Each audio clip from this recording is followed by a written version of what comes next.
నిన్న ఒక 45 old male patient వచ్చారు. Chronic alcoholic. చాలా రోజుల నుంచి ఎవ్రీ డే కనీసం ఒక 90 ఎంఎల్ అయినా తాగంది నిద్రపోడంట.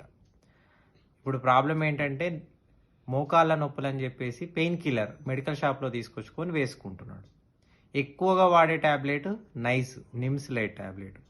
ఇది వాడడం వల్ల ఏమైందంటే ఆయన బిలిరూబినో 12కి వెళ్ళిపోయింది. ఎస్జిఓటి ఎస్జిపిటి అంటారు, అంటే లివర్ ఎంజైమ్స్ అవి 600 800కి వెళ్ళిపోయినాయి.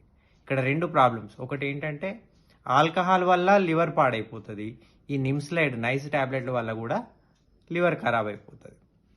కాబట్టి ఇష్టం వచ్చినట్టు పుట్నాల్లాగా మెడికల్ షాప్లలో పోయి నొప్పులు ఉన్నాయి కదా అని ఈ పెయిన్ కిల్లర్స్, ఈ ఎసెక్లోఫెనాకు, డైక్లోఫెనాకు, ఈ నిమ్స్లైడ్ ఇవన్నీ ఇష్టం వచ్చినట్టు వేసుకోకండి. కిడ్నీలు పోతాయి, కడుపులో పేగుల్లో అల్సర్లు అవుతాయి, వాపులు వస్తాయి. ఇవన్నీ కూడా జరుగుతూ ఉంటాయి కింద, మీకు అర్థం కాదు. తర్వాత వచ్చేసి అయ్యో సార్ రివర్స్ చేయండి అంటే మేమేం చేయడానికి ఉండదు. కాబట్టి డాక్టర్ ఏ డాక్టర్ పెయిన్ కిల్లర్ రాసినా 5 రోజులో 7 రోజుల్లో రాస్తారు, అంతకంటే ఎక్కువ రాయరు. మీకు మీరుగా పుట్నాల్లాగా అట్లా ఇష్టం వచ్చినట్టు మింగకండి. ఓకే.